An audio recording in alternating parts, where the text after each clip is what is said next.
Welcome to You, Me, Empathy, a safe place for leading with your heart. Hey, thanks for being here.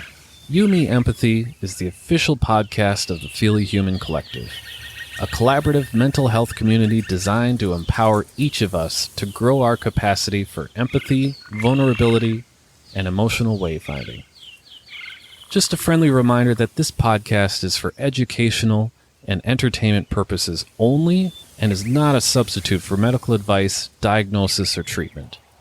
No one is just a silly boy with a feely heart.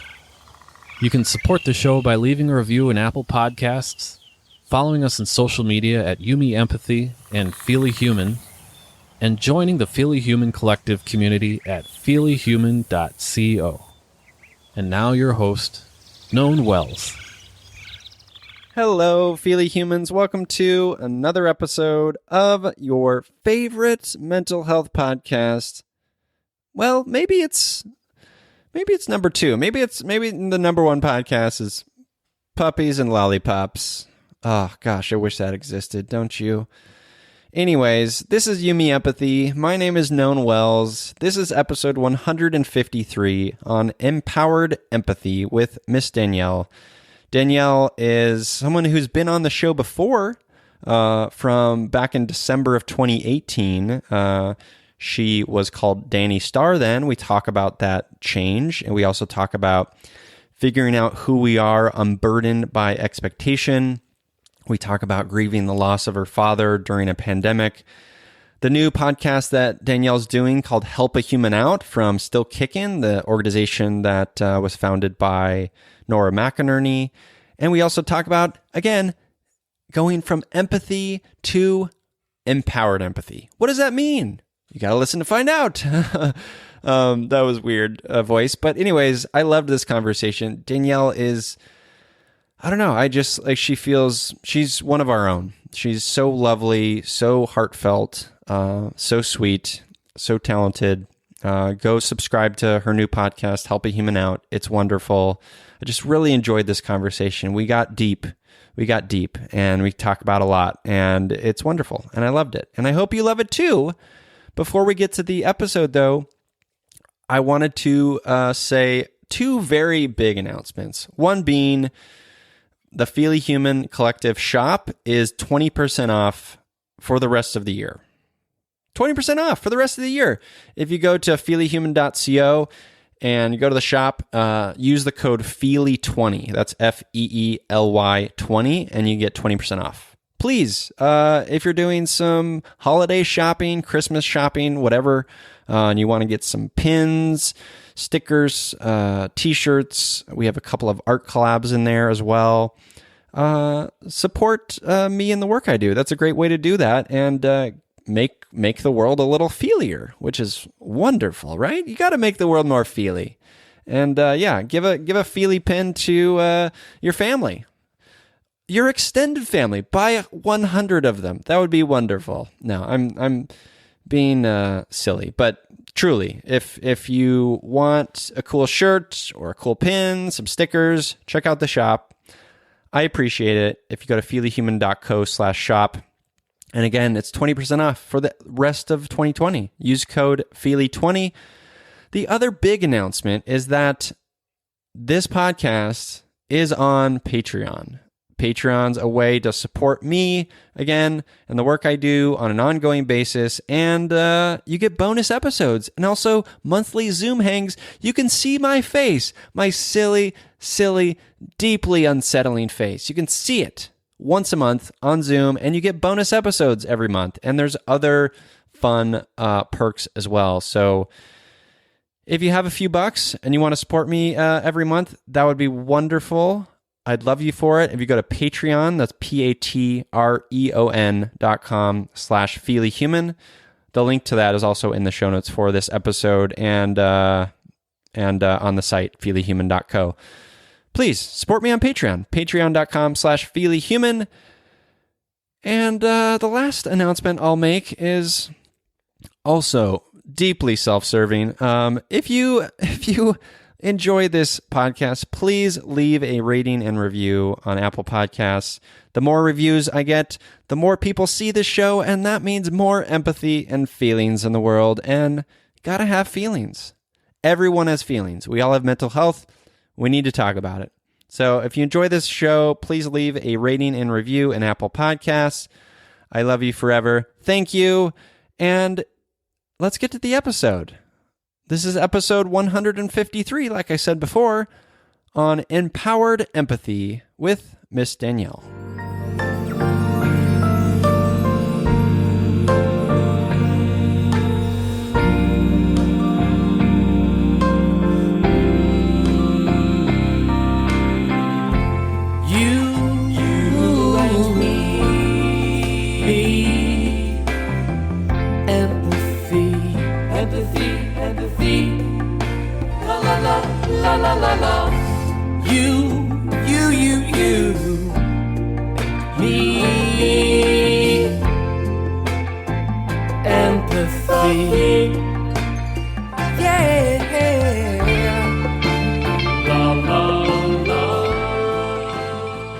Welcome to You, Me, Empathy, the official podcast of the Feely Human Collective.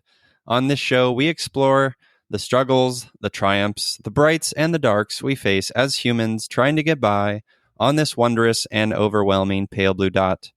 The intent of You, Me, Empathy is to talk openly, without judgment, about our mental health, our neuroses, our shared anxieties and worries, to create a dialogue that is vulnerable and deeply human and empathetic, and to share that dialogue with others to inspire emotional and cognitive collaboration and insight so we can, hand in hand, break down the stigma that make us feel shame and guilt for struggling, for feeling our feelings, for being feely humans. You, Me, Empathy is a safe, friendly space designed to inspire the beauty in each of us. Today, I've returned for a second time to the Empathy Lab with writer, advocate, empath, and host of the new podcast coming out soon, Help a Human Out. It's Miss Danielle. Hello, Yay. Danielle. Hi, it's so good to be back. Although Yes. I have a new name. You have a new name. Yes. I know. 2020 has made me change everything. Yeah. Yes. So it used to be Danny Starr, and now it is Miss Danielle. Let's get into that. Yeah. Tell me a little bit about that. About the name change? Yeah. I think it just felt like it was time. Danny Starr was born at like 19 when I got into media as a radio personality. And so much has happened over the last 15 plus years in media. And I just wasn't identifying as much as I used to with the Danny Starr moniker. And so I kind of said, like, who are you? Like, when you strip away all these things that you've been taught, you've been told, that don't actually belong to you. Who are you? And I said, I don't even know anymore. I just want to be Danielle, and I need to figure out who Danielle is. And so I took my name back. I took my name back. I took my life back. And then I decided I was going to figure out exactly who I am, unfiltered, without all those filters of the world and social media and all these different things. Like, who am I? And I'm Miss Danielle. I love that. Thank you. There is a lot that, I mean, especially when, Danny Starr was this character, right? That wrote a book and was this social media star and was on television, and a lot of, I don't know if baggage is the right word, but like expectation and all of this stuff comes wrapped up in identity, right? Yeah. And it's tough because when you grow, sometimes you outgrow people, but they're still in the same place. And so they're clinging to the old version of you, right? And not everybody is as willing to let you grow and to be as free as you need to be, you want to be, and so on and so forth. But what I found is that as I started to shift and as I started to grow, there were people who were like, well, you've changed, but it was never in a positive way. It was always like, you don't fit into my box anymore. So what can you do for me? And I realized that I don't want to fit into anybody's box. And if I'm going to grow and either you're going to change and grow with me, you're going to change and grow on your own, or we're going to change and grow together, or it's just not going to work. And so, and to be very clear, like, my shifting and my changing doesn't mean I can't be friends with people who don't think differently than me. It's actually quite opposite. I want all the friends who think differently than me because I think it helps me shift and grow more. But I just think that as I started to change, people only expected one thing. Like I had to be one dimensional, and I'm not. None of us are one dimensional. And so it got to the point where I was like, okay, so they expect only this from Danny Starr. And then they get upset when I say something else. And I'm like, they don't realize like I'm a real person with real feelings. Right. And right. yeah. And I've lived my life very publicly, but it doesn't mean that I don't have feelings. I'm not a real person. And that just like you, my mind changes. So things I used to believe, I might not believe anymore. Right. And I think that was difficult for some. Yeah, I've experienced that in my own life, Danielle. People, it's hard. Well, first of all, change is hard, right? As you know, and when people start to see you and get comfortable with a certain aspect of your character or just who you are, and then you change, right? Like I've experienced this with my own family, right? Where, of course, right? I mean, that's probably the most common. You grew up in an environment where your identity is shaped by maybe what your parents say or what your familial sort of environment sort of dictates, and then you grow out of that and you change your mind and you do all of the things that we need to do as humans. But it's hard for people to come to terms with that. It's not only hard for people to come to terms with the fact that you've changed or that somebody in their life has changed. It's also really hard for people to recognize that they haven't. Right. That they're stuck. It's a reminder for them. It's a reminder that they're in the same place. It's a, and so, and we can try as much as we want to, and we can work really hard to try to not be a jealous species and to not covet, to not do these things. But at the end of the day, like, we are still human, right? And so when someone, it takes a lot of self-work and self-awareness to be excited for all the people in your life doing well. That doesn't come naturally, because naturally we want to be doing well ourselves, right? And you have to unlearn all these things that society has taught you. You have to unlearn that jealousy. You have to unlearn the ego. You have to check your ego a lot so that you really can rejoice when other people are doing well, and just recognize okay, this isn't my season, but my season is coming. Just because someone has a blessing right now doesn't mean you'll never get one. It just means not right now. And I started to really tell myself that. And I think that was one of the biggest shifts from the Danny Starr to Danielle, is that Danny Starr, she was always worried about something. Always worried, never living in the present, never really feeling anything in the present. It was just always constantly looking ahead, constantly looking behind. And I don't have that in me anymore. I'm trying to be extremely focused on the moment. If there is anything that 2020 has taught me, it's that I control the controllables. It's really all you can do. Control the controllables. And so much has not been able to be controlled this year.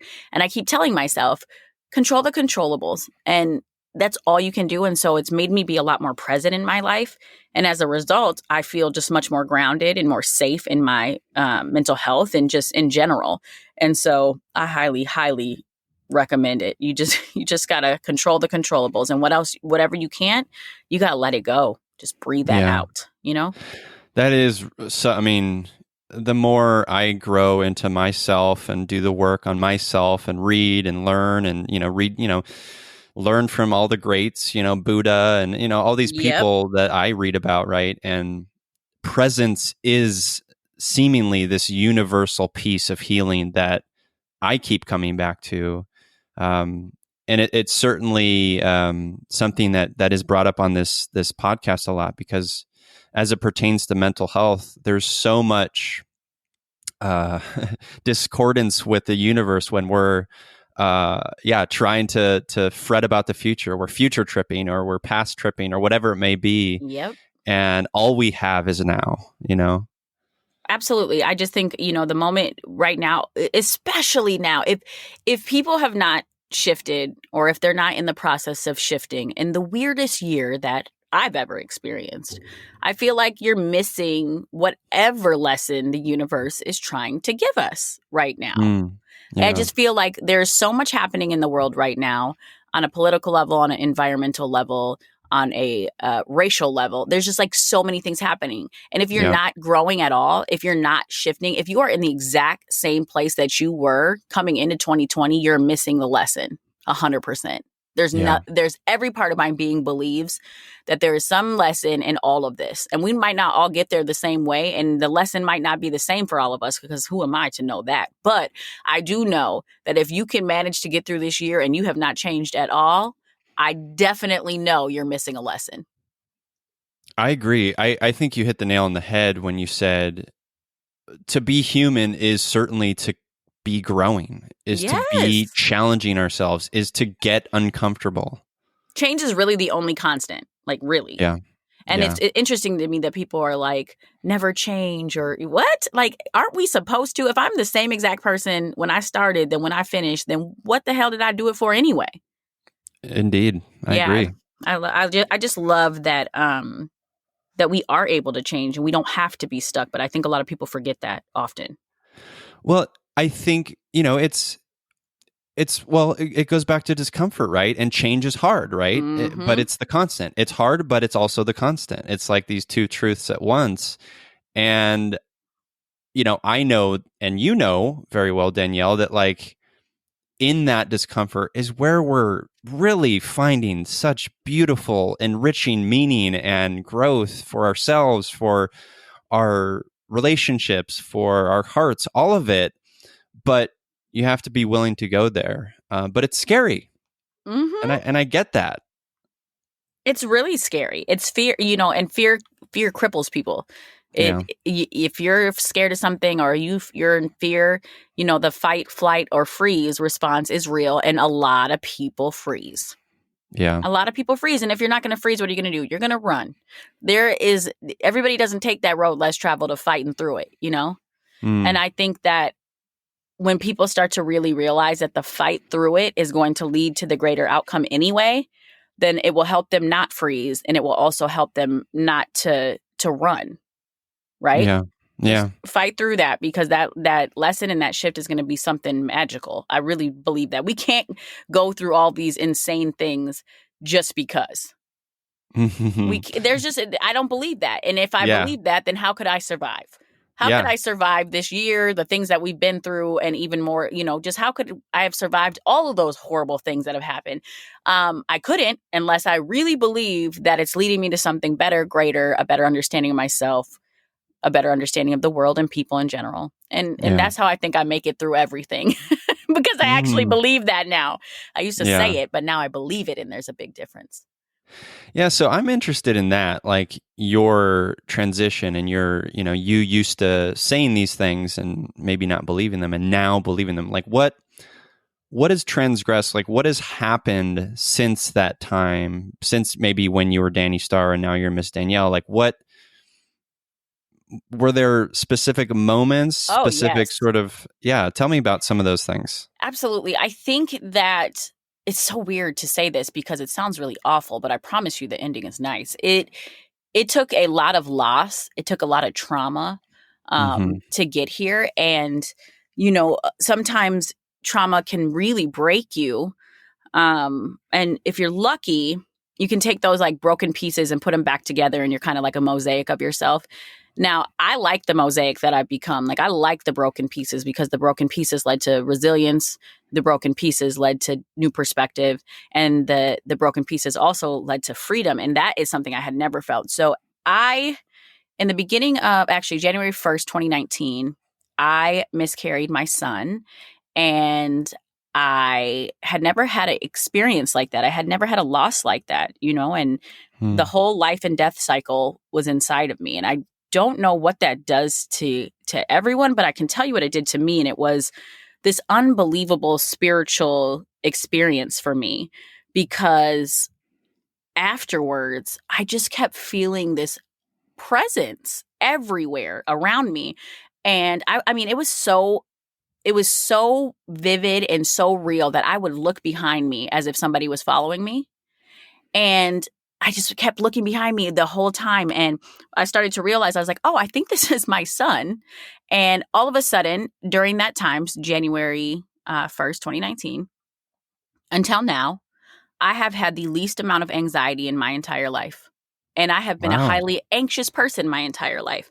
And what I thought about it is, they say, they say a lot about energy and the exchange of energy. And they say, like, be careful who you sleep with, because you do take on people's energy. Like, if you're that close and you're that intimate with people, you're going to take on their energy. You're going to, share that very intimate piece. Well, if that's the case, then if you carry a child, even a child that doesn't survive, there's no way you don't take on some of their energy. Right? Like, there's no way, because if you can take on, energy from intimacy, then of course, if you're tethered to a baby and you're carrying it, you could take on some of their energy. And I just feel like my son not surviving was tragic, but I also believe it was a miracle, because somehow that death led to very little anxiety in my life. And Wow. I am so grateful for it. I'm obviously sad, and I grieved and I mourned, but I also rejoiced, because, sometimes things show up in a different way. And I believe it was a miracle. And I'm not even so sure my son was ever supposed to survive. I think my son died and it saved my life. Like, I legitimately believe that. And my anxiety disappeared. I started to live my life for me. I walked away from all kinds of things with no real plan, just knew it wasn't for me anymore. I turned off all my social media for over a year. I really, really kind of dove into myself and tried to figure out who I am. What do I believe? What is this? Like, what's going on? And what do I want to do with the rest of my life? And turns out everything that I was a part of and doing wasn't really what I wanted to be a part of and doing. And I changed every single piece of it. And I give a lot of credit to, my son and the loss of my son, because it was literally transformative. And I'm very, very grateful. I'm so grateful for what it's done, because it could have just been a huge trauma that led to nothing. And instead, it was a trauma that became very transformative for me. And that's kind of where I am now. Wow. I feel super empowered. Yeah. It sounds like it. I mean, I feel it. It's coming Thank you. through. And I'm just so much more calm. Like, everything used to need to be so fast. And even, I know I'm a fast talker in general, but even now, like, I slow down. I really hear when someone's talking to me. I really listen to people, and I'm really trying, and I think that that's the biggest key, is that I'm trying to be an active listener. I'm trying to be an actively good person. I try really hard every day to be actively anti-racist. Like, I'm trying these things, and I fail all the time, because I am human, and I know that I'm not going to get it right, but I keep trying. And I think that's the difference, is that a lot of people, they try and they're like, oh, I messed up. I can't start again. Yes, you can. You absolutely can. And you can keep trying until you get it right. And I just feel like I'm just going to keep trying until I get it right. And I'm not even sure what getting it right looks like or means, but I'm going to keep trying. Yeah, that's an important lesson. Thank you. Yeah, it's interesting. The active listening part, early on in doing this show, I would take so many notes going into it. And what I found was that it would essentially take me out of the conversation. It would remove me of being present, right? Because I was, maybe the anxiety or the nerves of talking to someone, whatever it may be. And I would sort of rely on those notes. And pretty early on, I realized this is not going to work, especially considering that empathy, right? As you know, empathy requires active listening. Empathy is about presence. That's you have to be completely all in if you're going to be empathetic. Yeah. So I scrapped that model completely, and I go in with nothing. I try to be as present as possible and just listen. And I think that, I don't know why, listening to just that reaction, that quick reaction or that quick response, I just don't think people really understand that you can learn so much when you just sit back and listen. Sit back and, like, you can just sit back and listen, and you can learn so many things. But I don't know why we've been taught that, as soon as someone takes a breath, that's your, like, jump in there. Or why do no, just like take your time. The conversation can be beautiful and easy. Take your time. And I'm telling you that as a person who has rarely took my own time. But now I'm like relishing in it. Like, I'm like, this is amazing. Yeah. Well, think about all the things, Danielle, that contribute to that desire to jump in, which is ego, which is insecurity, which is fear of being not heard, right? Like all these things that, are tied to our traumas, that are tied to our insecurities, that are tied to the identity pieces that, like, Yep. people in our lives have told us, oh, this is who you are, right? And you are fighting that, or you are trying to silence that, or whatever it may be. There's so much in there, but you're right. Like, listening is such a wonderful learning tool. It really is. And as an educator, so that's what I'm also doing. I'm teaching first grade right now. Amazing. Thank you. As an educator, I got to tell you, listening is key. Like, listening is key, and really just grounding yourself in the conversations that you have. And it's, those off the fly conversations, it's not as easy to ground. If you just run into someone and you start talking, it's not as easy to ground yourself. But if you're planning a conversation, like today, we knew we were going to talk, right? Yep. If you're planning a conversation with someone, you have to ground yourself in what you're really looking for and what you want out of the conversation. If you want to just get your point across, okay, that's one thing. But if you want to learn, if you want to be heard as opposed to just being right or being, any of those things, if you go into it and you ground yourself in, I want to learn today, I want to listen today, I want to stay calm today, then that's how you got to approach things in your life. Because sometimes I feel like we just go in wild and we go in and we're not thinking about the ramifications of our actions or the way it's going to be perceived or even the way it's going to come across. And we don't lead with love, and we're leading with just like irritation or frustration or anger or all those things. I think that when you take the time and you say to yourself, like, no, I'm going to listen, I'm going to learn, and I'm going to stay calm. And I think that that is like a very useful tool also. Mm-hmm. We need to meet people where they are. Absolutely.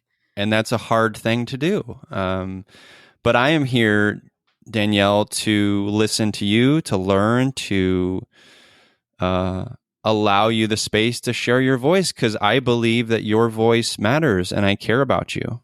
Thank you so much. I You're care welcome. about you too, friend. And I think that's important. I also think that in friendships, you have to tell your friends that, right? You have to tell those people, like, you have to say, like, no, I'm here to hear you. I want to listen to you. I want you to feel heard. Because even if we think that we're showing up for our friends the way that they need, we don't really know unless we ask them. Yeah. A lot of us are really guilty of loving people the way we want to be loved and not really loving them the way that they need to be loved or hearing them the way that they need to be heard, right? Yes. So we're like, I'm here, I'm doing what you asked me to do. And it's like, no, you're still not listening. And so I just feel like what you just did was a really, really beautiful sign of friendship and just empathy in general, because to say, like, you're here, you have this space, I hear you, I want to learn from you. Like, those are beautiful things. Those are inviting statements to make me feel safe, to make me feel like I can be vulnerable in this moment. I can have this conversation. And I think that that's what happens when we slow down, as opposed to just rushing into anything. When we slow down, we're able to really say, hey, just so you know, this is a safe space for you, and I want you to be able to share your feelings. But when we're rushing through something, we don't remember always to tell people that they're safe. And in this world and in this time, I believe that a lot of people need reminders that they're safe. Oh my God. So Right? much. I mean, yeah. I mean, I think about safety a lot, especially as it pertains to the growth stuff that we're talking about. Like, because if we don't feel safe, it's not going to happen. No, it's not. Yeah. Nope. You have to feel safe. You have to feel safe. One of the biggest things I do in my classroom is that I really try to cultivate a culture of error. I want my kiddos to understand that trying is what matters more than anything. It's that not wanting to try, is that being afraid to make a mistake. No, the mistakes are how we learn. So make all the mistakes. And I tell them that I make mistakes, intentionally make mistakes in the classroom, so that they see me make a mistake. And then they see me work my way through that mistake. But they see that I'm not embarrassed by it. I'm just like, oops, well, I got to do it again, and I want that culture of error is so important. If you're in a friendship and your friend can't confide in you for whatever reason, or doesn't feel like they can be their authentic self, it's because of a big part of that is kind of like that culture of error, feeling like, oh, if I make a mistake, I'm not safe here. If I do, we're not all going to get it right. We're not going to be perfect at it, but a culture of error and like really being accepting of people making those mistakes on their journey, in their journey of growth and all of those good things. And I feel like that opens people up to actually try. Absolutely. Yeah. I'm curious for you, what has safety, like how has safety been fostered this past, basically this time, as Miss Danielle? What does safety look like for you? For me, safety looks like never ever responding to the negative comments on social media. There you That go. is a huge boundary for me now. And it also took so much work. It took so much work to get to a place where if somebody said something, I like discourse and I like dialogue. So it's not like I won't have a conversation, but it's those unsafe conversations. It's where you're not going to get anything out of this and you're just arguing to argue. I don't want any part of that anymore. I don't want no part of that at all. And so what I do is I gave myself a boundary, and it's like, if I can educate in this moment, this person and other people who read this, okay, then I'll engage. But if this is nothing but a comment to hurt, that was only intended to hurt, that is harmful, I don't respond at all, because I don't owe that to anybody. If your intention is to hurt me or to hurt the people around me or to hurt people that look like me or believe some of the things that I believe, then you're not somebody I want to engage with anyway, because your intention is to harm. My intention is never to harm, ever. I want to learn. I also want to educate. I'm a teacher, so that's my job. I want to educate. I want to learn, but I never, ever want to cause harm. And if I do, I'm very, very quick to apologize or very quick to say, well, help me learn or unlearn this. What did I do so that I don't do this again? Right? Yeah. And because I always know my intentions, I just navigate a certain way. So now I know when I see something or a comment that I know is the only intention of that comment was to cause me harm, I disengage. And that has been one of the biggest ways I protect myself and my family. Because when that stuff gets to me mentally and then I'm not on my A game, it also impacts my kids, my partner, my job. And so I have to be really safe when it comes to social media and the internet, because of the trickle-down effects of who else it impacts. Because it's not just me. Another thing I think about for safety is just in general, knowing who the people around me are. I'm a Black woman in America. I'm a Black woman who identifies as queer in America. I just happen to be partnered with a man. And I just know that it's not the safest place for people that look like me or believe the things that I believe all the time. And so I'm very mindful of who is in my circle. I'm never, ever going to not be myself. So I want to be safe. And what I mean by that is I'm going to always be authentically me. I'm never going to lie about who I am. I can't take this Black off me anyway. And if anyone ever asked me if I was queer, I would absolutely say yes. And so because I know who I am, I'm just not going to put myself in situations that I can help, obviously, where I might be unsafe. I'm not showing up to a rally that is not for me. I'm going to show up in support of good things and things like that. But I also just try to really protect myself and the people who are around me. And unfortunately, that meant in 2020, when people's true colors came out about a lot of different things, that I had to lose even good friends.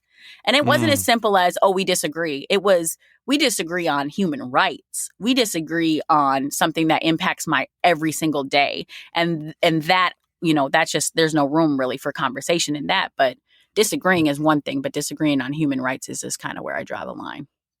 I think that's very sane and wise of you. I can't imagine what you're going through in those terms, but I certainly can relate in some ways to the fact that, I think a lot of people are probably dealing with a lot of let's have tough conversations and let's see where these relationships end up, because certainly I've had some conversations with family members. I believe 100% that Black Lives Matter, right? I am on that side 100%, and I'm trying to sort of actively doing that work. And I've been met with certainly some resistance, and which is mind-blowing to me. It's like it's mind-blowing. It's mind-blowing. I know.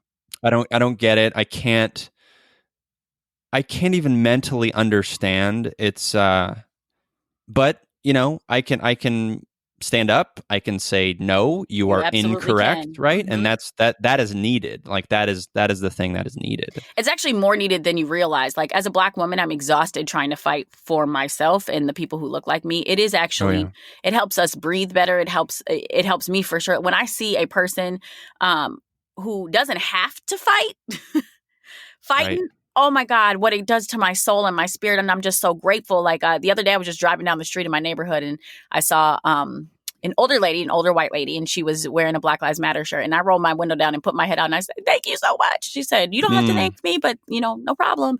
And it's just like, it's important because we've been fighting a really long time, but Right. we need other people to fight too. And it's just, I just never will understand when someone's like, hey, please see us as human, and please see us that we need to talk about these human rights that keep getting stripped from people. And we got to talk about these things. And people are like, no, we're not going to do it.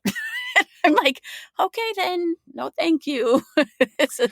I don't know. I do think it goes back to that insecurity, that Absolutely. inability to change, right? The fear of change, right? Mhm. Me as a white person has been immensely privileged and have gotten the upper hand for millennia, right? And to admit that and face that, and to work toward a solution to find some equity in the world, like that is uncomfortable, right? That's scary. What does that look like? And for some, like they just can't even go there, Exactly. And that's what we were talking about, that fear, when it freezes you. You got to push through that discomfort. You got to push through that fear, because when you do, that is really when the real shifts happen, the real transformation happens. And I think that fear really, really it really ruins so many relationships and people. And we don't want to talk about this. No, talk about it. Have the conversations with love. You can have any conversation with love. You can be mad as hell and still have that conversation with love. I've done it many times. But I'm very good at having angry conversations with anger. But if you pay attention to having real conversations grounded in love, you can do it. You can do those things, and you can set boundaries for yourself to keep yourself safe, and to know when to walk away, because everyone's not going to hear you. And if you're not being heard, you don't deserve it. You don't deserve that. And you should not have to keep speaking to someone who is going to continuously plug their ears. So I would say, know your boundaries, and really just stay safe in all the conversations you're having. There are very important conversations. They need to happen, but not at the expense of your mental health. So just take care of you. All of us deserve to be seen for who we are. Mm-hmm. And I've experienced personally, like in my family, a lot of not that, right? An inability to see who I am. And, that does cause a lot of pain and, confusion. But at the end of the day, like, I have to be my best advocate, right? I have to do what's right for me and know that, like, okay, maybe there's a boundary here to create that safety. So I can continue growing in the way that I know my heart needs. Yeah, absolutely. Exactly. And that self-awareness piece really kicks in. And you have to really understand, what it is that you need. What is it that you want? What are your goals? What will you stand for and what won't you stand for? Because if you don't know those things and you don't ask yourself those tough questions, you're not going to have the answers for those tough questions. And then you're not going to know how to navigate. But if you start having honest and open conversations with yourself first, you're going to realize that it opens that door to have those same honest and open conversations with other people a lot easier, because you've already practiced on yourself. And you need to know where you stand. And some of us don't, because we're so worried about our job and what we got to do next, and our kids, and what we're going to do with the house, and this, and COVID, and all kinds of different things. And all of these are necessary worries. But if we're only thinking about that and we're not having those conversations with ourselves, like, what do I believe? Why do I believe this? Who told me this? Where did your thoughts and memories and all of those things even come from? And so I think you really have to have that self-awareness piece. And when you do, you can navigate everything much better. How has being, you identify as an empath. How has that been in the time specifically of like COVID-19? So I have to tell you, I actually identify a little bit different now. I identify as an empowered empath. Okay. And what I mean by that is my empathy and me being an empath used to rock my world. I don't know if you remember when we talked last time, I talked about like literally spending a week in school when Columbine happened. I'm spending a Yeah. week in bed during Yeah. the time of Columbine. Like I did not get out of bed. I wasn't eating. I wasn't anything. I was young as hell. And it impacted me so hard that I couldn't move. And Mm-hmm. and I've had quite a few situations like that. 9/11, big national tragedies usually get me. But I recognize, like I said, after my son passed away, I recognized that my anxiety had shifted a little bit and things had gotten different. And I'm like, okay, well, what's happening here? I'm super grounded. So 2020, had I been the empath that I used to be, would have taken me out without a doubt. There is no question. My dad died in March at 54 years old out of nowhere. And I'm so sorry. thank you so much. And it was devastating. And then a week later, my grandma died. And then it's been like nonstop. And then, then COVID. And then my daughter came out of remission and she's been, she had to get a feeding tube. It's just like one thing after another. And listen to how I sound. Like I don't sound miserable.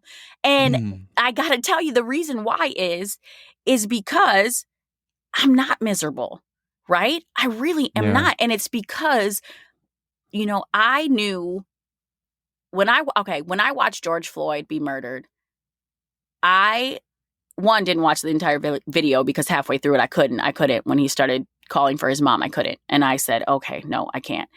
But that would have been one of those things that I could not, that would have made me freeze, right? That's what we were talking about, that fight, flight, or freeze. I would have froze and I'd have been in bed for days and I wouldn't have been able to eat, sleep, anything. Something else happened. I didn't freeze. I got more vocal. I had like action steps. This is not going to, I'm not freezing on this. This can't be, I can't freeze. I have to keep moving. What is it? And that has been happening to me. When my dad died, oh my goodness, I thought I didn't know how I was going to continue on. And then I got up the next day and I thought, action steps. My dad died because he had all this trauma that was never resolved. How do I help this situation? And I know that is not an easy thing to do. It isn't. And I know that because for the 34 years, I'm 35 now, and this has only been in the last year that I really have felt like an empowered empath. But in all the years leading up to this, there was never a time where I felt like I'm just going to know how to navigate every situation. I was a disaster. I was a disaster all the time because when you feel so deeply and when you feel all the things of other people and even nature and the environment and collective, when you feel the collective grief, when you feel the collective anger, when you feel the collective, oh my God, how do you even stay sane? I don't know how I did it. And to be real, I mean, I wound up in the hospital a few times because how can you survive that? Right. It's not sustainable. It's really not sustainable. And then some of those wonderful hospital stays gave me tools and really amazing perspective and just all these different things. And I learned how to stay grounded. And it has been the most beautiful gift ever. It doesn't mean that I don't have bad days. Occasionally, there's some awful days. But I also remind myself that there is a such thing as appropriate anger, appropriate grief, appropriate sadness. There's appropriate feelings, right? So when I have those moments, when Chadwick Boseman dies and he is like such a staple of Black culture and I feel sad, like really sad to my core, I let myself have that. I don't say, oh, you're not empowered anymore. I say, no, this is logical to be sad about. Feel this feeling, and then what? How are you going to help the world now that somebody who brought so much light can't? What am I going to do? So instead of seeing these huge tragedies as like, oh my God, I can't move, I say the opposite. I say, oh my God, I have to move. What can I do? What can I do since darkness just happened or since light was just taken from the world? How can I shine my light brighter? And for whatever reason, that has worked for me. And I'm just happy it has because now it gives me just a new way to walk through my life and life in general, I guess. I love that so much. It really sounds like a really an evolved sense of empathy. I can certainly relate, Danielle, to the like. I'm a very empathetic person. I feel so much, but you'd also I'm 39 now. I also realize that I have to have boundaries with that. I have to You protect have myself to. in that, right? And that is like, that is the grounding. That is the evolved sense of empathy. Like, that is the empathy that's not closely like codependency, right? Right. Like, we need to address that, right? And why are we feeling this way? Like, why are we feeling so much? What is that about? Like, being curious about it and being grounded in it is just, yeah, a more evolved sense of empathy. I just really so okay, so my daughter is an empath to, oh my goodness, the highest degree. And I just wish that when I was younger I had the tools that I have now, because now I have them and I can help her, but there wasn't really anyone guiding me with my empathy and just like how extreme and how highly sensitive, HSP all day. I was a very highly sensitive person, still am. Yeah. But I didn't have anyone to guide me. And now that I'm like, so I get it, right? And I understand that her feelings aren't her being dramatic in any way. I understand that she really feels these things just deeply. I see so much of myself in her, and then I see so much more because she's just strong and powerful and she feels all the things. But I'm glad that I'm in the stage of this that I am, because I can give her these tools at a young age, because there were multiple times in my life that my empathy, as beautiful as a gift as it has been to me, one of the greatest gifts I've ever received, it's also been one of the hardest things I've ever dealt with. Yeah. And I know that, and I embrace it now, because there's got to be balance. How could you really know beauty if you've never seen ugly? How do you know light if you've never seen darkness? Good, evil, all those things. And so I'm really grateful that I have that, because I can pass these tools on to her that I didn't have growing up.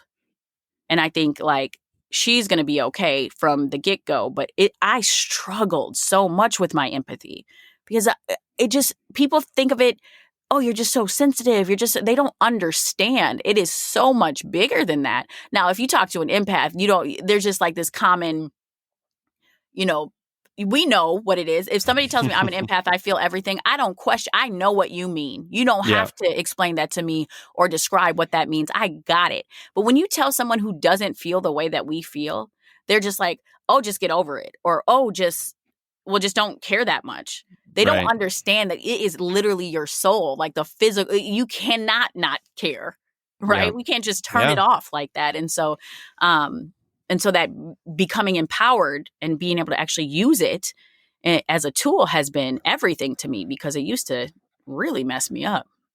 What an amazing gift that you can give your daughter in that, and providing that guidance in her Yeah. empathy, because you're right. Like, if it's developed at a time that feels like unsafe, or you don't have, I certainly didn't. Like, I was very sensitive growing up, very empathetic, and felt very unsafe. And so, And isolated. right? Mm-hmm. And if you can give your daughter that if you see her and you show her that this empathy is this beautiful power, but with great power comes great responsibility, right? Yeah, she's just gonna thrive. Yeah, exactly. And that's what I want. I want her to be able to thrive, because I feel like I'm thriving now. Like I kind of hit a peak, which is so amazing. But I Mm. also feel like I struggled for so long because I didn't have the tools. And so Yep. now I'm really dedicated to and people who have a lot of empathy also sometimes come from a lot of trauma. And Oh yeah. so because you feel so much more because you've experienced all kinds of things. And so I'm really, really invested in just learning as much as I can about trauma, and especially like childhood trauma, and just helping these highly sensitive people and kids and myself and my own people just to navigate those feelings in a way that's safe, in a way that doesn't feel isolating, and in a way that you feel empowered by this, and you don't see this as a deficit. You see this as a gift, and it is a gift, but you need to learn how to control it, and that's for damn Yeah. sure. Have you read The Deepest Well? Oh my God. Nadine Burke Harris. Nadine Burke Harris. She's Yeah. I love her. She's my idol. I love her so much. She's Yes, amazing. she is amazing. That's actually where I got really invested in the childhood trauma piece. Was I heard her use the analogy about the bear, like your fight or Mm. flight response, and how, if you're in the woods and there's a bear, your fight or flight kicks in, but when you get home, you calm down because you're in your safety and you're in your home. And then she said, and I'll never forget it, she said, but what happens when you leave the forest and you run home and you live with the bear? And I said, oh my God. And it was talking about chronic stress and just the impact. And empaths, chronic stress, trauma, all those things are super interlaced. And I am just researching the hell out of it and trying to navigate it so that I can educate myself more. And as the educator that I am, pass on that information in a way that it's really accessible to everyone who needs it. It's really a mind-blowing book and really hard to read. Really hard to it's really hard to come to terms with, really, because it's I realized I'm a 6. I'm a 6 on the ACE test, and I'm a 9. 9. I'm a 9, Jesus. and I almost was a 10, but I was trying to love up on myself a little bit and just say, okay, I'll let this one slide. I'm a 9. Wow. I mean, I know. I mean, hearing like that early story with, I think his name was George, or the little kid who essentially just stopped growing because of all that. At 4 years old. At 4 years old, right? And it's just the thing that trauma does to our body and our emotional state. It's just devastating. And here's the thing. It doesn't have to be that way, right? No, but we're still not fully allowing people to feel their feelings publicly. We still shame people if they're crying, especially men. That male that toxic masculinity piece is so huge because society constantly tells men not to cry, not to feel these feelings, not to do this. Like, that's not manly. And it's just, you're setting up a world where it looks like 2020. Oh my God! It looks like Trump in the presidency. Yeah, that's what we created because we won't let boys cry, and that's what we created because we won't let There's just so many things because we won't let Black people just be Black people because gay people have to fear for their lives still because people can't mind their own damn business. Like, it legitimately is. This world that we live in is our own fault, and we have a lot of work to do. Preach it, sister. Thank you. There's so much in our culture and in our society, I agree, that goes against what we're trying to fight for. It goes against it strips us of those safe places. It tells us we have to be a certain way. It tells me that I need to be strong and not cry and not feel my feelings. It tells women that they have to be silent and, in boxes or whatever, right? Or you can't own your sexuality because then you're this. Or you can be sexy, but you won't get married. Or, why aren't you having a baby? Aren't you 33? Like, dang, can you get out my uterus?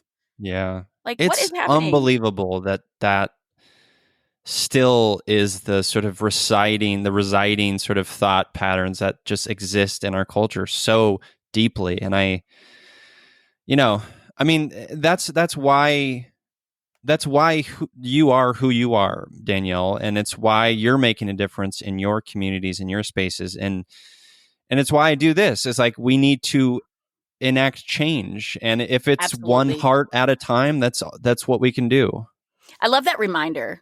Because sometimes I forget, right? Sometimes I feel like it has to be on a bigger scale. But then you say, me too. But I do. Sometimes I'm like, we got to do more. We got to do more. But then you have to realize when we're doing that, what we're doing is we're stepping outside of the present, right? Yeah. No, like one heart at a time is just fine. Just like when I go to school every day, I'm like, one brain at a time. It's a beautiful day to grow brains. I keep telling myself that. One brain at a time. One brain at a time. Because they're not, first of all, students are not all going to learn on the same level. We as humans are not going to all grow at the same time in the same level. And so everything you said, like one heart at a time is just fine because it's still one heart. And if we ground ourselves in that, like this doesn't have to be, a mass takeover right away. We have to start little because we know that there is so much broken. And if we just little by little keep going, I really feel like we can make big changes. Yeah, I agree. So, you mentioned your daughter before. I wanted to give you've been sharing a little bit about her. How is she doing, Della? Well, I have good news to share. She gained 5 pounds, which is the most weight she's gained in years. Wow. Because she doesn't actually gain weight, which has been one of the biggest problems. She's fallen into failure to thrive quite a few times. She just weaves in and out of failure to thrive, and she's like malnourished because of she has a million food allergies. She has 2 chronic illnesses. EOE, eosinophilic esophagitis, and then eosinophilic gastroenteritis. It's a lot. It's a mouthful. Yeah. But basically what it means is she struggles with eating and she's allergic to a very lot of food. And she can't digest half of it. So she keeps losing weight, and falling into failure to thrive. We were hospitalized a couple weeks ago. She spent a week in the hospital. She had a feeding tube inserted, and I kept questioning myself, like, is this the wrong thing to do? My baby's in pain. What do I do? And then she put on 5 pounds, and I am just so grateful because she looks so good and she's getting the nutrition that she needs. And does it suck? Absolutely. And, our house is also part hospital because we have to feed her overnight and do all these things. But my baby is home, we are safe, and she is getting the nutrition that she needs.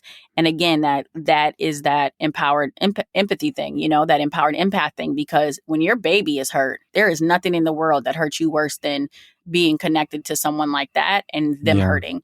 And for me to be able to do what I'm doing and to continue to continue to be a good teacher and to continue to show up for my kids and continue to be a good partner is only because I really feel empowered as an empath. Like, is she hurting? Yes.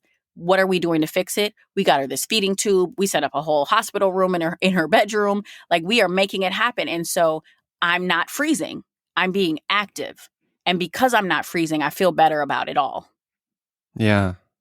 Well, I'm so happy to hear that she's gained some weight, and thank you. We got an uphill battle, but tell me about that uphill battle. Like, cause I don't know much about this, but I think it's important to share about these things. Like, what is the future for conditions like this? Well, we really don't know. It's one of those things that's so rare. It's like 1 in 100,000 people get it. So we don't have a lot of information about it. She probably won't outgrow the majority of these allergies, and they all impact her breathing. So we have EpiPens throughout the entire house. We are terrified every time we have a meal. We don't know and her allergies shift, which means they don't just stay the same. She could just pick up a new allergy anytime. So we are just like walking on eggshells a lot, but we are hopeful with the 5 pound gain that she put on. The problem is if they take the feeding tube out and the weight goes down, then we're back in the same boat, right? So what do we do then? In which case we would have to get a G tube, which is inserted into her stomach. And at this point, we're leaning maybe towards that just because it would allow her to have maybe a more normal life than the feeding tube that goes through her nose, because that can get pulled out really easily. She won't be able to do sports. And just thinking ahead, we're like, what will be the safest? What will keep her healthy? What will give her the most normal of life that she can have and quality of life? And so that's kind of where we are now. We're crossing a couple different bridges where we have to make some decisions. But it's always a weight gain. A weight gain and a weight gain. Both. Yeah.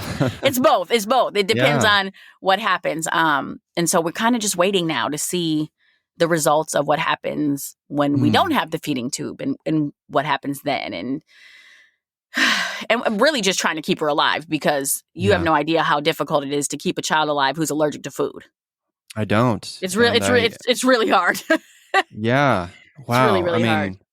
What a weight. Yeah. I mean, on all sort of variations of that word. What have you learned from Della? Oh my God, so much. I've learned that I think a lot of it also, my perspective, or my new perspective per se, is that I have watched this little girl since the time that she was born fight for her life, literally. And I have watched her do it with a spunky attitude, with a smile on her face. And even in the worst moments, she is always, I'm talking about always worried about other people's feelings in the room. She wants to make sure you're okay, even if she's struggling. A lot of the symptoms of her illness are a lot of like stomach stuff and gastro stuff. And so she will randomly throw up out of the blue. No rhyme or reason. Just all of a sudden she has to throw up because her stomach is never really settled. And so she doesn't even tell me half the time because it's just become a part of her life. Like, she's 5. I'm her mom. If something goes on, kiddo, let me know and I'm going to come help you. But I'll get up from the room to go, grab a book or to go grab a computer or something. And I'll pass the bathroom and I'll look over and I'm like, oh my gosh, you're throwing up. And she'll put her thumbs up in the air. Like, I'm good, mom. I got this. This is just like what it's been for 5 years. And I'm so mind blown by her spirit, like her independence, her spirit, her feistiness, just her will to live. I learn something from her every day, her and her sister, because to be the sister of a sick kid is not easy either. And so I'm learning so much from my children, and sometimes too much. Sometimes I have to remind them, like, this is really good stuff and you are making a great point, but I am still the mom. Sometimes I just got to pull the mom card, kid, because you guys are too smart for your own good. But no, they're doing well, and I'm learning so much from both of them. Yeah. Well, I'm grateful that she's gained some weight. I hope you can kind of keep sharing about Della, because I certainly have enjoyed, watching her sort of journey, and I'm always so, like you said, so amazed when you share videos of her dancing around and she's got so that happy too. I mean, all the time. It's very inspiring. Thank you. Yeah. And she doesn't even realize it, she doesn't get it. That's just who she is. It's just who she is, and it's just normal to her. And so it's really awesome when other people do recognize it. And I'm like, you're this is cool. Like, you are inspiring people and you're doing great things. And so she'll be happy to hear that. I'll for sure tell her. So you are working with Still Kickin' on a podcast coming out soon. Tell me about that. I am. It's literally a dream come true. I have been friends with Nora McInerney, who is the host of Terrible Thanks for Asking. Which love her. Yes, love her too. I went to high school with Nora. She wrote the foreword to my book, Empathy and Eyebrows. And then we've kind of always worked together in some capacity randomly. And I love Still Kickin'. I love everything that Still Kickin' stands for. And if you don't know what Still Kickin' is, it's an organization that literally helps people who are going through really shitty things. Like, literally, that's what it is. That is the definition. They give money to people. They don't care how you spend it, because when you're going through something tough, you could do whatever you want with that money, because different people have different needs. And Nora approached me and she said she wanted to do this podcast about helping people. And it was fresh off of a conversation I had like the day before, where I said, if I ever go back to media in any capacity, it can and only will have to be about helping people. If it's not, if I'm not using my voice to educate, if I'm not using my voice to help, I won't be using my voice. And I was very adamant about that. And I kind of came to peace with that. Like, this is what it will be. Very next day, Nora calls me and she says, I want you to host a podcast. It's called Help a Human Out. And I said, okay, universe, I see you. I see what's happening here. And so I agreed on the spot, not even really fully knowing all the details. I just knew that Help a Human Out sounded like something I needed to be a part of. I knew that Nora is a person that I trust and I wanted to work with. And I knew that somehow, some way, this was it. I could feel it. I got goosebumps. I said, okay, this is it. So yes, Help a Human Out is actually, you can subscribe to it anywhere now where you can get podcasts. And then we launch in November, and I am full on in recording mode and getting good interviews. And we have a great team. And I'm just excited because the podcast, it also goes back to helping people. Like, it's not just we're talking about something that can help people. We're also going to donate some of the proceeds to help people. So it's just good all the way around, like, really. And I'm excited. I'm so excited to use my voice in the way that I think it was intended to be used all along. That's amazing. I'm very excited for it. I'm also a huge fan of Nora and Still Kickin'. And yes. Can you tell me a little bit about, like, will there be interviews? Like, what is the structure of the show? Yes, I totally will. So basically the show is about what it says, help a human out. So, let's say that, for instance, okay, my dad died during the pandemic, right? Yeah. I don't know anybody else whose dad died during the pandemic, right? Mm-hmm. So my dad died during the pandemic. We couldn't have a funeral. This is what happened and whatever. And how do I grieve through this? How do I learn my way through this? I don't know, because I've never experienced this. So I send in a voice memo to help a human out. I say, hi, this is Danielle, and I'm struggling because my dad died in 2020 during a pandemic when the whole world is in shambles. And I don't know how to deal with this. We didn't get to have a funeral. We didn't get to say goodbye. Can anybody help me? So we put that out there to the world and we say, hey, Danielle needs some help. She lost her dad during a pandemic. This is what happened. Does anybody have a similar experience? And then we meet Jake. Jake also lost his dad during a pandemic. This is how he's been getting through it. And this is what he suggests. And he becomes kind of like our expert or our helper, right? Yeah. And our helper says, this might not be the exact avenue that you take, but it's an avenue that I took. And it'll at least give you some help. And more than that, it'll tell you that you're not alone because we both lost our dads during the pandemic. And so you have this person with a problem, and then you have me narrating the stories. And then you have the other person who becomes the expert, the helper, who tells their story. And the stories are kind of parallel. And then you have like a roadmap on how to get out of the situation. That's amazing. I love that. I love it. It's so much fun. And we cover real serious topics, and then we cover really funny topics. And then we cover, it's the whole spectrum. And I just love it so much because everybody who's working on this project is a good person. And I have not been able to say that about every thing that I've been a part of. And I don't feel good about that because I really try to be intentional with the people I work with, the organizations I work with. But I have failed miserably at that many times. But this I stand by completely. These are good people who want to tell good stories, who want to do good things. And I'm so here for it. So cool. And it's out November 2020?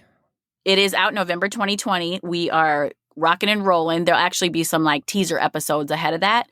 But yes, officially in November, we're going to launch. Very exciting. Yes, I mean, as just a podcast consumer myself, I want more content like that. Like that sounds right up my alley. So I'm excited. Of course. I'm excited too. Thank you. And you can subscribe now. So make sure you do that. Yes. Listeners, subscribe now to help a human out. It's going to be a good one. It is going to be a good one. I'm excited. I'm very, very proud of it. I think it might be my best work. Amazing. Thank you. What else are you excited about and working on and I'm want to excited. share? I'm excited just kind of for all the things. I'm excited to continue to research, the childhood trauma piece and really get into that. I'm excited for this podcast. Like I can't even explain Help a Human Out. I'm going to start writing that's not true. I started writing my second book and then 2020 happened and I got thrown off and I realized, okay, there is a lot of content here. So I'm writing again, which will be, which is really cathartic for me. And it's also just healing, and so I want to, I want to finish my second book. I really do. And so I'm going to put a lot of effort into that and just really, really trying to undo some of the damage we've done to the planet and to people. And I'm going to just try to do my best. I'm excited about growing. Like my best friend calls me indomitable. She says, I'm always trying to change and I just like never back down. And I really like that. I think that that's a beautiful description, but I really, really just want to keep growing and learning. And then the more I know, the more I can educate others and the more, I know better, then the more I can do better. And so that is like the goal. It's just I'm just excited about I'm excited about the future. I'm grateful about the past, and I'm really, really trying hard to be right here in the present. So I'm just excited to be here in this moment. Yeah, likewise. Thank you. Well, Danielle, let's talk about our empathy heroes. Yes. If you recall from the last time we recorded, almost 2 years ago, we always talk about empathy heroes on this show. This is someone from our lives who is just deeply empathetic, could be even a character from a story we love.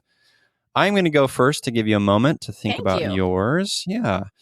My empathy hero this week is Allison Sabella. Allison started an organization a number of years ago called Kind Warrior, and lately, she's specifically been creating a lot of videos about childhood trauma. She works at ACEs Connection, so it's all about adverse childhood experiences, like educating people about childhood trauma.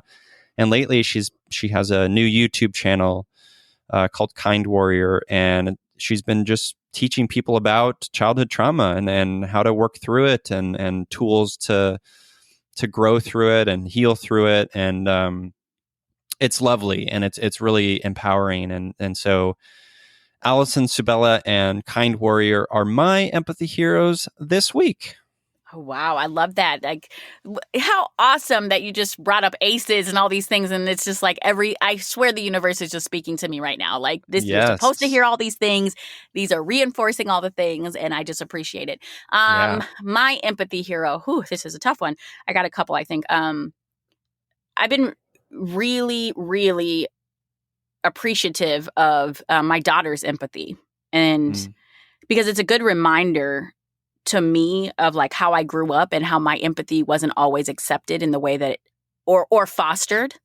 Instead, it was like stifled. And so my daughter has empathy unlike anything I've ever seen, which is insane because I can barely stand my own empathy. But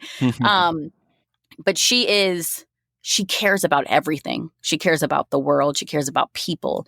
She cares about not finishing her food because somebody else might not be eating. She cares about what are we eating because wait a minute, how did it get here? And she questions everything. And she's the most authentic person. And what happened this week was really interesting to me. And this is going to be very vulnerable because I haven't actually spoken this out loud yet.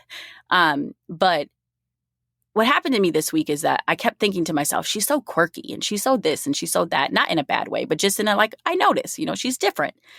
And then I tried to almost shift her, mold her a little bit to be a little less quirky because I thought, well, what if people say this? Or what if and then I thought to myself, no, what if she is completely what we're supposed to be? Completely authentic, completely unfiltered. She's leading with love anyway because she's a child and she just doesn't have that negativity, evil stuff going on, right? Why am I trying to change her? Right? And so it was just such a good lesson for me as a parent and as an adult and as a woman, right? Because I'm looking at her and I'm like, why is she not doing this? Why is she not doing that? Why is she like this? And I thought to myself, if I put myself in her shoes, this most empathetic person I've ever met in my life, you know what she would tell me as this 8-year-old little girl? And she would mean it 100%. Why do you care what anybody thinks about you, Mom? Why would you do that? Like, no, you get to be yourself. You don't care. We don't care. And I thought, like, how dare I try to impose anything onto this beautiful spirit? Why not? Why don't I step back and take the student's spot for a second and let her be the teacher? Because the lesson she is showing me is much bigger than anything I could have taught her. And I am going to foster that in her and I'm going to support her in every way because I legitimately believe I was going to try to tame her because I was worried about society. I wanted to protect her, obviously. It wasn't just like, oh, don't be weird. Like, I love her quirkiness and weirdness. Like, it's amazing. I love everything that she is, but I'm scared of the world and the way it might treat her. And then I realized, no, I got to change the world. I'm not about to change my baby. Right? Like, and then, and just the lesson she teaches me constantly with just who she is and being who she is. She is absolutely my empathy hero. Wow. That's what a wonderful insight that is. Because you're right. There is, it goes back to what we're talking about culturally. There is so much. And even from the people who love us most are sort of sometimes get caught up in the like, we're protecting them. That's what we tell ourselves. Yeah, that's what we tell ourselves. But ultimately, we need to allow them to grow in the way they need to grow and be who they need to be. Absolutely. You hit the nail on the head. And I was struggling with that. And now I'm like, okay, got to recenter myself and do the right thing. And the right thing is to let her be her, or at least let her figure out who she is without me trying to push her, And so that has been a really good lesson for me. Amazing. I love it. Thank you. Danielle, thank you for being a part of this. Yeah, my pleasure. I always love chatting with you. I've had many goosebumps throughout this conversation. I just I love connecting with you. I love connecting with you too, friend. I really do. It's always like one of those things where I'm so busy a lot. And so I'm like, okay. And then you pop up out of nowhere and I'm like, oh, nope, got to make time because it always makes me feel good. And when you're with another person who does really get it, and when you're with someone who is a connector and a feeler and all those things, you do really feel heard and seen and not so isolated in a crazy ass world. And so I want to say thank you to you as well for what you do and all the light you bring to this world, because as you know, it has been very interesting and there's a lot of darkness and it's very, very important to shine your light. And I see you, friend, doing that. So thank you. Yeah, you're welcome. And I see you. Thank you. Danielle, where can the Feely humans out there connect with you and learn more about the work you're doing? The best place I would say is Facebook, and I am Miss Danielle Ferrentino, and it's all together, like MSDANIELLEFERRENTINO, Miss Danielle Ferrentino on Instagram, and then there's links to my webpage and everything just right on the page. So everything you can find at Miss Danielle Ferrentino on Instagram. Amazing. Well, Danielle, thanks again for being a part of this. A second time. I really appreciate you. I'm excited about Help a Human Out. Just grateful for the journey that you've taken. Thank you. Me too. And I hope you listen and let me know your feedback. I'm really excited. And I hope that you I hope the rest of this year wraps up in the most beautiful of ways because that's all we can deal with right now. But yes, thank you so much, friend. I appreciate you. Thank you. And to you listeners, as I always say, I'm here, you're here, we're here together on this wayward, overwhelming, awe-inspiring pale blue dot. We have each other. It's you, me, empathy. La,